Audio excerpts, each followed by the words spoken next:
A lot more people commented than I thought they would, which is good. So we've got a few weeks of video content anyway. But here's the first one. It comes from Joel, who's in Wallsend in New South Wales. So this is what is endemic. I think it's endemic. I think it's endemic, which means the plants are from that area. They're not from anywhere else. They're kind of just, that's their vibe. So this is the first one, the New South Wales Warrantar, or something involving pubes. I can't remember the full scientific name, but I'll put it up the top there in a second.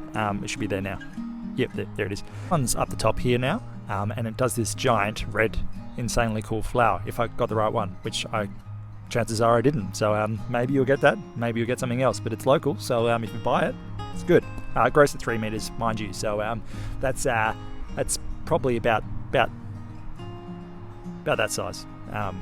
Yeah, that'd be about 3 meters, I reckon. That thing's meant to get to 10 meters, so yeah, don't get one of those. Before I go on to the other one, it attracts birds, bees, butterflies, anything that likes a red flower, so you'll probably have a couple of grannies out the front yard as well, so you might have to shoo them away, but it will attract them.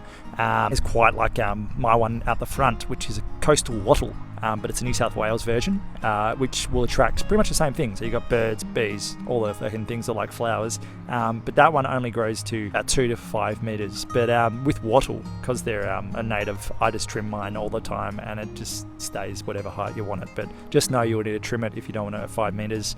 But yeah, you just get yourself a hedger and you'll be sweet. You 4, because I have one that is just stupid and you won't plant it in your yard, but I find funny, and I reckon you should plant it in your yard just to scare your neighbours. But I'll do that now, actually. A grey ironback eucalyptus, which is up here now.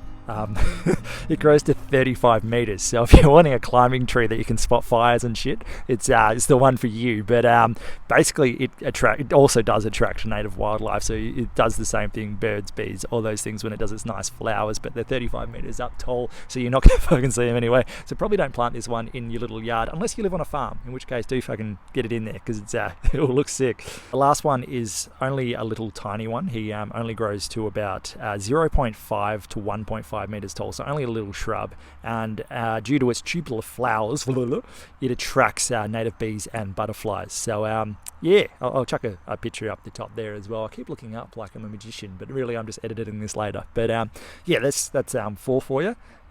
You can get some more, but I'm not going to find them for you, but that will get you started anyway. Yeah. If you want to know your locals, just comment in this comment and I'll write them down as well, and we'll slowly get there. We're not going to get them all done in a week, sort of thing, but we'll just keep this as a constant thing. So